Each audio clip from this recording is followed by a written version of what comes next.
السلام علیکم ورحمۃ اللہ وبرکاتہ۔ معزز ناظرین کرام، آج کی ویڈیو میں دو چیزوں کا ذکر کیا جا رہا ہے جس سے دنیا میں بھی بہت نقصان ہوتا ہے، اور اس کے ساتھ چلتے چلتے ان دو چیزوں کو اپنانے کی وجہ سے بندہ جہنم کی طرف پہنچ جاتا ہے۔ ان میں سے ایک تو حسد ہے اور دوسرا ایسا خطرناک ہے جو جہنم میں دھکیل دیتا ہے۔ تو سنیے حسد کے نقصانات کیا ہیں۔ کل کی ویڈیو میں سماعت کیا گیا کہ حسد برے خاتمے کا سبب بنتا ہے، اور علاوہ ازیں حسد کے صرف نقصان ہی نقصان ہیں۔ حسد اللہ اور اس کے رسول صلی اللہ تعالی علیہ وسلم کی ناراضگی کا سبب ہے۔ حسد کی وجہ سے ایمان چھن جانے کا خطرہ بہت زیادہ بڑھ جاتا ہے، اور حسد نیکیوں کو بھی کھا جاتا ہے۔ حسد میں مبتلا ہو کر انسان مزید بہت سارے گناہوں میں مبتلا ہو جاتا ہے، مثلا بغض، کینہ، جھوٹ، چغلی، غیبت، بدگمانی اور قطع رحمی وغیرہ میں مبتلا ہو جاتا ہے۔ حسد کرنے والے کی دعائیں بھی قبول نہیں ہوتی۔ حسد کرنے والا رحمت الہی سے محروم رہ جاتا ہے۔ حسد ذلت و رسوائی کا سبب ہوتا ہے، اور حسد کی وجہ سے عقل میں بگاڑ آ جاتا ہے۔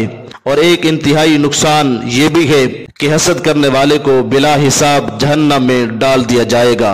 دوسری چیز ہے جھوٹ۔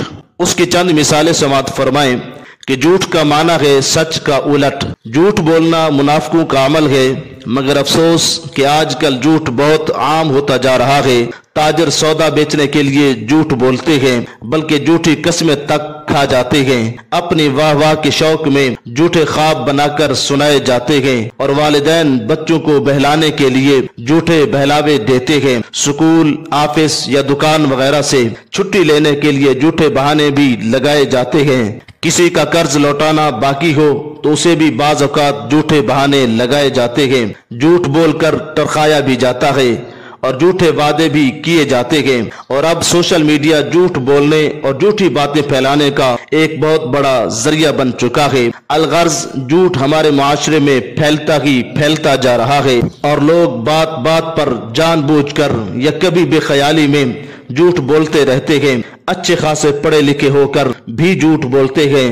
اور سنیے ایک حدیث پاک اسی جھوٹ کے متعلق۔ ایک مرتبہ اللہ رب العزت کے پیارے رسول صلی اللہ تعالی علیہ وسلم کی پاک بارگاہ میں سوال کیا گیا کہ جہنم میں لے جانے والا عمل کون سا ہے؟ تو آپ نے ارشاد فرمایا جھوٹ بولنا۔ جب بندہ جھوٹ بولتا ہے تو گناہ کرتا ہے، اور جب گناہ کرتا ہے تو ناشکری کرتا ہے، اور جب ناشکری کرتا ہے تو جہنم میں داخل ہو جاتا ہے۔ اللہ پاک ہمیں حسد، جھوٹ اور دیگر تمام باطنی بیماریوں سے محفوظ رکھے، اور حسد سے ہمیں بچنا چاہیے، کیونکہ اللہ پاک نے جسے جو عطا فرمایا ہے یہ اس کی تقسیم ہے، اس کی تقسیم پر ہم راضی ہیں۔ انشاءاللہ العزیز بہت ساری پریشانیوں، غموں اور دکھوں سے ضرور نجات مل جائے گی۔ وما توفیقی الا باللہ۔